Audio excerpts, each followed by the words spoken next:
This is going to go through a squatting motion, specifically a front squat or a goblet squat with a kettlebell. So we're going to talk a little bit about what our hips and knees should be doing, as well as trying to avoid that butt wink that typically will happen at the bottom of the squat. So I'm going to grab a light kettlebell to start. I'm going to take it and put it right up under my chin. All right. Now, some of the mechanics with the squat is I want to try and assess what position is best for my feet. So everybody's hips are shaped a little bit different.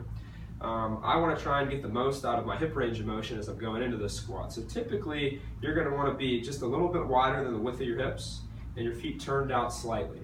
But that can vary. So I mean, some people are a little better with their feet straight. Some people are a little better way turned out. You want to do whatever allows you to go the deepest without any pressure into your hips. So we're going to start with this position.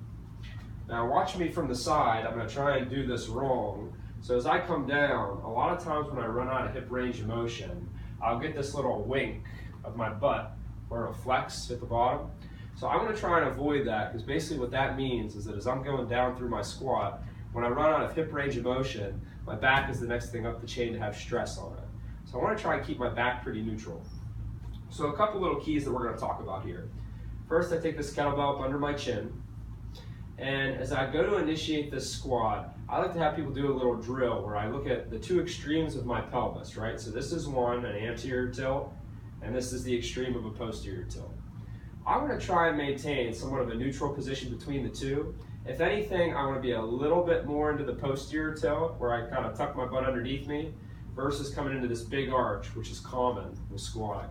So as I do this little drill and I kind of find a middle ground where maybe I err a little bit on the side of the posterior pelvic tilt, as I come down, in doing that, I keep a little bit of tension in my stomach as I drop down towards the ground. Now as I come down, it's okay for me to let myself hinge forward a little bit at my hips. So you see as I do this, I'm not moving at my lower back. So a little bit of that's okay to try and maintain the positioning of my back. Now as I get down here, right about here, my hips are feeling a little bit tight. So that may be as low as I go. I can go maybe a little bit lower. And then from here, I'm going to drive up through my heels, squeezing my butt. So you see as I get down there, I try and fight really hard. Here it's not so bad, but as I come down and I feel my hips are getting tight, that's where my butt's going to want to do that little tuck. So I want to try and keep my back nice and straight, even if I have to hinge a little bit at my hips to make sure that I do that. So one more time from the front. Feet a little bit wider than my hips, toes turned out. I find that middle ground for my pelvis. And I try and keep that as I come down, dropping towards the floor, a little bit more onto my heels. Sometimes if you have a little bit more of a weight distribution, like females that have weight in their chest, they may have to hinge a little bit forward because that weight's going to pull them that way. You just want to make sure as you do that, I'm doing it keeping my back straight. So as I come down, my back is still staying in a pretty neutral position.